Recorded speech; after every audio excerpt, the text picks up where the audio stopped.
अंदर लगने जा रहे हैं, एक ही दिन में लगने जा रहे हैं, जब हम 36 करोड़ 50 लाख वृक्षारोपण के इस रिकॉर्ड को तोड़ने जा रहे हैं। और मैं अब तक के आंकड़े आपको बता रहा हूं कि अब तक लगभग 12 करोड़ वृक्षारोपण के कार्यक्रम को हम संपन्न कर चुके हैं। आज के दिन पे सुबह से जो कार्यक्रम प्रारंभ हुआ है, 12 करोड़ पेड़ अब तक हर जगह रोपे जा चुके हैं। एक पेड़ मां के नाम, लेकिन इस पेड़ को लगाना भी है, बचाना भी है और फिर इसके माध्यम से अपने पर्यावरण को संरक्षित करने के कार्यक्रम के साथ भी हमें जुड़ना है।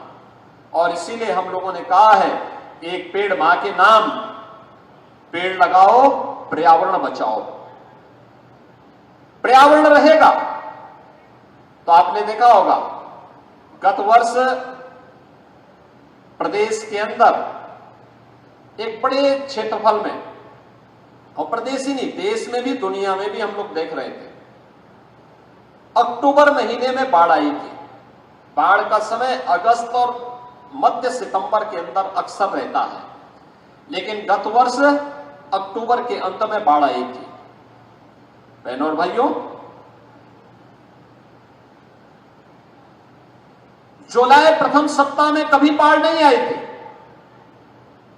पहली बार जुलाई प्रथम सप्ताह में भी बाढ़ की विभीषिका को हम सब कुछ झेलने के लिए मजबूर हुआ था। 24 जनपद अकेले उत्तर प्रदेश में, 20 लाख से अधिक की आबादी, नेपाल और उत्तराखंड में आई अतिवृष्टि के कारण बाढ़ की चपेट में आए। ये ग्लोबल वार्मिंग के ही दुष्प्रभाव हैं। और मुझे लगता है कि इस बार का मई और जून का महीना लोगों को एक लंबे समय तक स्मरण रहेगा। टेम्परेचर सामान्यतः हम देखते थे, टेम्परेचर यहां का अमूमन जो देखते थे 42 से लेके 45 के बीच में होता था, लेकिन इस बार टेम्परेचर को 47 से लेके 50 डिग्री तक पहुंचते हुए हम सब ने देखा है। ये वे दुष्प्रभाव हैं जो ग्लोबल वार्मिंग के रूप में दुनिया के पर्यावरणविद हम सबको लगातार देते रहे हैं। और यह जल का संकट भी खड़ा करेगा। तमाम परिवर्तन के कारण असमय बारिश की संकट पैदा करेगा, कहीं सूखा का संकट खड़ा करेगा और इसके कारण होने वाले परिवर्तन से तमाम स्थलों पर अकाल पड़ने की संभावना भी पनपती हुई दिखाई देती है। ऊर्जा एवं वैकल्पिक ऊर्जा विभाग की सीएम धामी ने कई परियोजनाओं का लोकार्पण और शिलान्यास किया। इस मौके पर मंत्री गणेश जोशी, कालाडूंगी विधायक वंशीधर भगत भी मौजूद रहे। सीएम धामी ने बटन दबाकर कई परियोजनाओं का लोकार्पण शिलान्यास किया। इस मौके पर सीएम धामी ने कहा है कि ये परियोजनाएं उत्तराखंड को हरित राज्य बनाने की दिशा में मील का पत्थर साबित होंगे।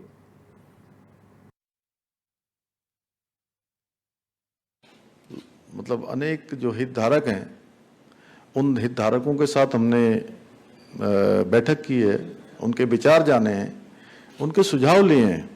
और जहाँ पर नीति में शिथिलीकरण करना है या कोई नई चीज़ जोड़नी है, वह भी हमने स्वीकार करने में कोई देरी नहीं की है। हमने 2000 वर्ष 25-26 तक राज्य के सभी शासकीय भवनों पर सोलर प्लांट स्थापित करने का लक्ष्य रखा है। और हमारे इस वर्ष के सामान्य बजट में, उसमें बजट की भी हमने प्रावधान कर दिया है। 100 करोड़ की धनराशि का प्रावधान हमने इस साल के बजट में किया है। आपको पता है मंत्री जी, पता है 100 करोड़ रुपए के बजट रखा है, जो अभी आप कह रहे थे ना रखा, इनके ऑफिसों में नहीं लगा है। हाँ, नहीं, इनके ऑफिसों में मैंने कहा कि मैंने बजट की बात नहीं करी। नहीं, बजट नहीं, मैंने कहा कि अभी मंत्रियों के आवास में प्रथम चरण में नहीं, मंत्रियों का तो चलिए मंत्री लोग खुद ही लगाएंगे और क्या लगवाएंगे, विधायक लोग भी लगवाएंगे, सब लोग लगवाएंगे। अभी क्या हमारे सरकारी कार्यालयों में, और मैंने भी ये चूंकि आज तो ये बैठक हो रही है, लेकिन एक दिन मैंने श्री मीनाक्षी सुंदरम जी और रंजना जी, ये सब लोग बैठक में थे, और ये मैं आज से लगभग 1 साल 1.5 साल पहले से ये बात बार बार आप लोगों से अनुरोध कर रहा था कि आप मुख्यमंत्री ये जो आवास है इसमें और जो मेरा जो निजी आवास है वहाँ पर भी, क्योंकि जो भी उसकी फीस देनी होगी वो हम जमा करेंगे, लेकिन आप इस प्रकार का प्रावधान करते हैं। वो केवल इसलिए नहीं कि यहीं इसकी शुरुआत यहाँ से होनी चाहिए या लोग इसको देखते हैं तो उससे कहीं ना कहीं वो अपने यहाँ भी लगाने के लिए जो है कहीं ना कहीं जागरूकता बढ़ती है। और ये बात बिल्कुल ठीक है, मंत्री जी जो कह रहे थे कि आप लोगों के कार्यालय में ये सब लगेगा तो कहीं ना कहीं लोगों को इससे प्रेरणा मिलेगी कि हमको भी अपने यहाँ लगाना है। और जो हमारे यहाँ ऊर्जा की जो खपत है और ऊर्जा का उत्पादन है उसमें बहुत बड़ा अंतर है, 40-60 का रेशियो है जो हमारा उत्पादन और खपत के बीच में। तो इस खपत और उत्पादन के बीच का जो बड़ा गैप है, उस बड़े गैप को पाटने के लिए भी, उसको बराबर करने के लिए भी ये ऊर्जा, ये नवीनीकरण ऊर्जा, ये हमारी रिन्यूएबल एनर्जी, इसका बहुत बड़ा योगदान हो सकता है। और बड़ी हर्ष का विषय है कि आज हम प्रदेश के 27 शासकीय भवनों में कुल 1.26 मेगावाट क्षमता के सोलर प्लांट का लोकार्पण आज कर रहे हैं, आज किया है हम लोगों ने।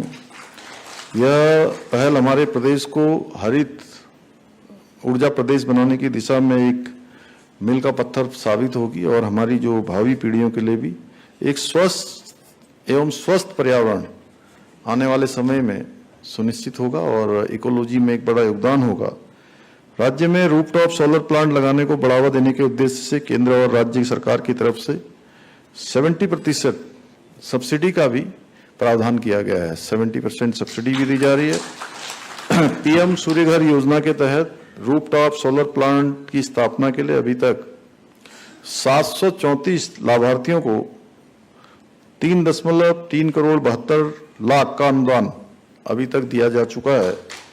इसके साथ ही घरेलू और गैर घरेलू उपभोक्ताओं के लिए सोलर प्लांट हीटर संयंत्र की स्थापना पर भी 30 से 50% तक का अनुदान प्रदान करने का भी निर्णय लिया गया है।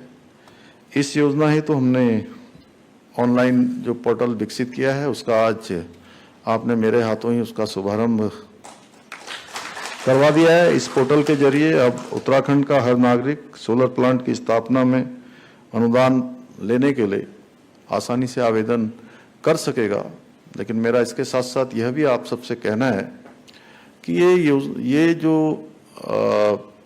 एक प्रकार से अनुदान लेने की प्रक्रिया है, ये प्रक्रिया अत्यधिक सरल होनी चाहिए और इतनी सरल हो कि सारी फॉर्मेलिटी पूरी करने के बाद एक समय सीमा के अंदर उनको सब्सिडी निर्गत हो जाए। जैसे बहुत सारे विभागों में मैंने पिछले दिनों में समाज कल्याण विभाग की समीक्षा बैठक कर रहा था, तो उस बैठक में मैंने कहा कि हम लोग 60 साल के होने के बाद जो हमारी वृद्धावस्था पेंशन है वो लगती है, तो 60 साल होने पर जो लोग उसकी पात्रता की श्रेणी में आते हैं, जिनके आय प्रमाण पत्र से लेकर तमाम जो व्यवस्थाएं उसके लिए होती हैं उस पेंशन के लिए, अगर वो उस औपचारिकता को पूरा करते हैं तो उनको कोई फॉर्म भरने की जरूरत नहीं होनी चाहिए। 60 साल के हुए और स्वतः ही जो है उनकी पेंशन लग गई।